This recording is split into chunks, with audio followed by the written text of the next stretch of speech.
હાલ ખેડૂતો માટે એક મોટા સમાચાર સામે આવી રહ્યા છે અને આ યોજનામાં સુધારા કરવામાં આવ્યા છે।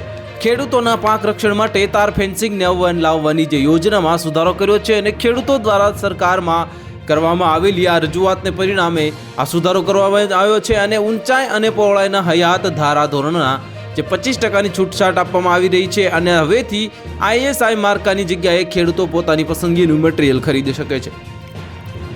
જો કે GST વાળું બિલ લેવું ફરજિયાત છે।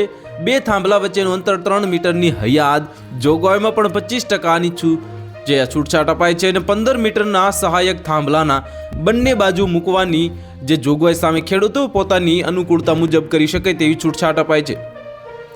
આ ખેડૂતોની કૃષિ પેદાશોને જંગલોની પ્રાણીઓ અને ઢોરની હાનિકારક અસરોથી બચાવવાના પ્રયાસ રૂપે જે ગુજરાત સરકારના કૃષિ ખેડૂત કલ્યાણ અને સહકાર વિભાગ દ્વારા તાર ફેન્સિંગ યોજના ગુજરાત અમલમાં જે મૂકવામાં આવી છે અને આ યોજના જે 2005માં તેની શરૂઆત પછી નોંધપાત્ર ફેરફારોમાંથી પસાર થઈ છે।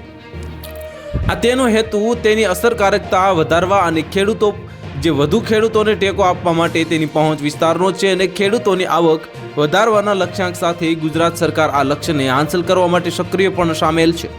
આ યોજનાનો પ્રારંભ ગુજરાત રાજ્યના નર્મદા વિકાસ રાજ્યમંત્રી યોગેશ પટેલના હસ્તે કરાયો હતો। ત્યારે આ યોજનામાં ટોટલ 250 કરોડની ફાળવણી કરેલ હતી। તો હાલ માટે આટલું જ। મળીશું નવી અપડેટ સાથે। જો તમને અમારા વિડીયો પસંદ આવતા હોય તો વિડીયોને લાઇક કરી દેજો, ચેનલને સબસ્ક્રાઇબ કરી બાજુમાં આવેલા બે લાઇકનને દબાવી દો જેથી તમને આવા સમાચારની અપડેટ મળતી રહે। બ્યુરો રિપોર્ટ, ગુજરાત સમય ન્યૂઝ।